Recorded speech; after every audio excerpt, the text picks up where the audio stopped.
Mining licence ಕೇಸ್ನಲ್ಲಿ HDK ಸಿಲುಕಿಸಿಕೊಳ್ಳೋದಕ್ಕೆ ಯತ್ನ ಆಗಿತ್ತು. ಸಿಎಂ ಮನೆಯಿಂದಲೇ ಎಚ್ಡಿಕೆ ಮಾಹಿತಿ ಹೋಗ್ತಾ ಇದೆಯಾ? ಡಿವೈಎಸ್ಪಿ ಬಸವರಾಜ್ ನನಗೆ ಕೇಸ್ ಕೊಡಿ ಅಂತ ಕೇಳಿದ್ದಾರೆ. ನಾವು ಯಾವುದಕ್ಕೂ ಬಗ್ಗಲ್ಲ ಜಗ್ಗಲ್ಲ ಅಂತ ಹೇಳಿ ಎಚ್.ಡಿ. ಕುಮಾರಸ್ವಾಮಿ ಅವರು ಪ್ರೆಸ್ ಮೀಟ್ ನಲ್ಲಿ ಹೇಳಿದ್ದಾರೆ. ಸರ್ಕಾರದ ಬಳಿ ದಾಖಲೆ ಇದೆಯೋ ಇಲ್ವೋ ಗೊತ್ತಿಲ್ಲ, ನನ್ನ ಬಳಿ ಎಲ್ಲ ದಾಖಲೆ ಕೂಡ ಇದೆ.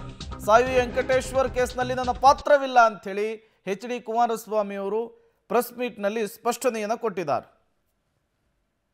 ಈ 2 ದಿವಸದಿಂದ ಇನ್ನೊಂದು ಕೆದಕವ್ರೆ ಅದು ಎಂಥದೋ ಒಂದು ಕೇಸ್ನ ಯಾರೋ ಮುಗ್ದಮ್ಮ ಅಂತೇವೆ ಅವನು ಡಿವೈಎಸ್ಪಿ ಸಾರ್ ಬಿಡಿ ಸಾರ್ ನನಗೆ ನೋಟಿಸ್ ಕೊಟ್ಟು ಕರೆಸ್ತೀನಿ ಆಫೀಸ್ಗೆ ಅಂತ ಹೇಳೋನಂತೀಗ ಒಂದು ಯಾರೋ ಮುಗ್ದಮ್ಮ ಅಂತ ಹೇಳಿ ಡಿವೈಎಸ್ಪಿ ಕೂತು ಚರ್ಚೆ ಮಾಡವ್ರೆ ಏನಾಗುತ್ತೋ ಅಲ್ಲಿ ಒಂದು ನೋಟಿಸ್ ಕೊಟ್ಟು ಕುಮಾರಸ್ವಾಮಿ ಇನ್ನೊಂದು ಮುಜುಗರ ಆಗಬೇಕು ಕರೆಸ್ಬೇಕು ಅಂತ ಹೇಳಿ ಕರೆಸ್ಲಿ ಏನಿದೆ ಅದರಲ್ಲಿ ಅವನು ಯಾವನೋ ಡಿವೈಎಸ್ಪಿ ಅಂತ ಮುಗ್ದಮ್ಮ ಅಂತ ಬಸವರಾಜರು ಮುಗ್ದಮ್ಮ ಬಿಡಿ ಸಾರ್ ನನಗೆ ಕೊಟ್ಬಿಡಿ ಸರ್ ನಾನು ಕರೆಸ್ತೀನಿ ಗೊತ್ತು ನನಗೆ ನೋಟಿಸ್ ಕೊಟ್ಟು ಅಂತ ಹೇಳೋರಂತ ಪಾಪ ಅದೊಂದಿಗೆ ನಡೀತಾ ಇದೆ ನಡೆಸಲಿ ಇದಕ್ಕೆಲ್ಲ ಅದೆಲ್ಲ ಪಾಪ ನಮ್ಮ ಡೆಪ್ಟಿ CM ಹೇಳವ್ರೆ ಸಿದ್ದರಾಮಯ್ಯನವರು ಅವರ ರಕ್ತದಲ್ಲೇ ಭಯ ಅನ್ನೋದಿಲ್ಲ ಅಂತ ಅದೇನೋ ಹೇಳ್ಕೊಂಡವ್ರು ಏನೋ ಪದ ಬಳಸವ್ರೆ ಯಾರಿಗೂ ಎದರಲ್ಲ ಅಂತೇಳಿ ನೀವು ಯಾರು ಎದರಲ್ಲ ಅನ್ನೋದು ಗೊತ್ತು ನನಗೆ ಯಾವ್ಯಾವ ರೀತಿ ಸಂವಿಧಾನದ ಸಂಸ್ಥೆಗಳನ್ನು ಎಷ್ಟೆಷ್ಟು ಮಟ್ಟಿಗೆ ಹೇಗೆ ದುರುಪಯೋಗ ಪಡಿಸ್ಕೊಂಡಿದ್ದೀರಿ ಸಾವಿರಾರು ಉದಾಹರಣೆ ಕೊಡಬಲ್ಲೆ.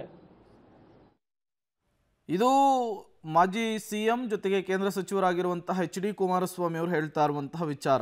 ಮೈನಿಂಗ್ ಲೈಸೆನ್ಸ್ ಕೇಸ್ನಲ್ಲಿ ನನ್ನನ್ನು ಸಿಲುಕಿಸುವಂತಹ ಎಲ್ಲ ಯತ್ನ ನಡೆದಿದೆ, ಅದು ಮುಂದುವರೆದಿದೆ.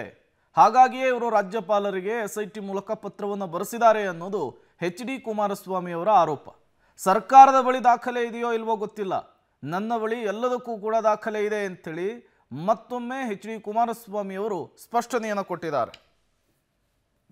ನನ್ನ ಮೇಲೆ ಏನೋ ಆಗೋಗಿದೆ ಅಂತೇಳಿ ಪ್ರಾಸಿಕ್ಯೂಷನ್ಗೆ ಕೇಳ್ತಾ ಇದ್ದೀರಲ್ಲ, ಇಲ್ಲಿ ನಾನು ನಿಮ್ಮನ್ನು ಕೇಳೋದು ಸುಪ್ರೀಂ ಕೋರ್ಟ್ ನಿಮ್ಗೆ ಏನು ಹೇಳಿದೆ, ತನಿಖೆ ನಿಮಗೆ ಮಾಡೋಕ್ಕೆ ಆದೇಶ ಮಾಡಾಯಿತು, ತನಿಖೆನೂ ಮಾಡಿದಿರಿ ನನ್ನ ಮೇಲೆ.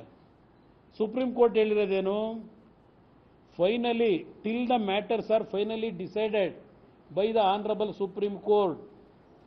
ಇಲ್ಲಿವರೆಗೆ ಏನಾದರೂ ನೀವು ಕಂಪ್ಲೀಷನ್ ರಿಪೋರ್ಟ್ ಇನ್ವೆಸ್ಟಿಗೇಷನ್ದು ಸುಪ್ರೀಂ ಕೋರ್ಟ್ ಮುಂದೆ ಹೋಗಿ ಕೊಟ್ಟಿದ್ದೀರಾ? Even 14/5/24 matter was listed in Supreme Court. Then honourable Supreme Court has directed listing of the matter in 2nd week of July ಅಂದರು. ನಿಮ್ಮ ತನಿಖೆ ಇನ್ವೆಸ್ಟಿಗೇಷನ್ ಕಂಪ್ಲೀಟ್ ಆಗಿದ್ರೆ ಯಾತಕ್ಕೆ ಇಲ್ಲಿವರೆಗೆ ಸುಪ್ರೀಂ ಕೋರ್ಟ್ನ ಮುಂದೆ ಹೋಗಿ ಇದನ್ನು ಸಲ್ಲಿಸಿಲ್ಲ? ನಾನೀಗೇನೋ ಮಂತ್ರಿ ಆಗಿರೋದು 2 ತಿಂಗಳ ಮುಂಚೆ, ಈಗ ನಾನು ಬೇಕಾದ ತನಿಖೆ ಮಾಡಬೇಕಾದ್ರೆ SIT ಅವರು ಸುಪ್ರೀಂ ಕೋರ್ಟು ನೀವು ತನಿಖೆಗೆ ಹೋಗೋದಕ್ಕಿಂತ ಮುಂಚೆ ಗವರ್ನರಿಂದ ಸ್ಯಾಂಕ್ಷನ್ ತಗೊಳ್ಳಿ ಅಂತ ಹೇಳಿದ್ರ, ಪರ್ಮಿಷನ್ ತಗೋಬೇಕು ಅಂತ ಹೇಳಿದ್ರ ಅವತ್ತು ಸುಪ್ರೀಂ ಕೋರ್ಟು. ನಿಮ್ಮ ತನಿಖೆಗಳು ಏನೇ ಇದ್ರೂ ವರದಿನ ಇಲ್ಲಿ ತನ್ನಿ ಅಂತ ಹೇಳೋರೆ. ಇದು ಎಚ್.ಡಿ. ಕುಮಾರಸ್ವಾಮಿ ಅವರ ಮಾತು. ನನ್ನದು ತಪ್ಪಿದ್ದಿದ್ರೆ, ಅದಕ್ಕೆ ಬೇಕಾದಂತಹ ಸಾಕ್ಷಿಗಳಿದ್ದಿದ್ರೆ ಸುಪ್ರೀಂ ಕೋರ್ಟ್ನಲ್ಲಿ ಅದನ್ನು ಪ್ರೆಸೆಂಟ್ ಮಾಡಬೇಕಿತ್ತು ಅಂತ ಹೇಳಿ ಪ್ರಶ್ನೆ ಮಾಡಿದ್ದಾರೆ SIT.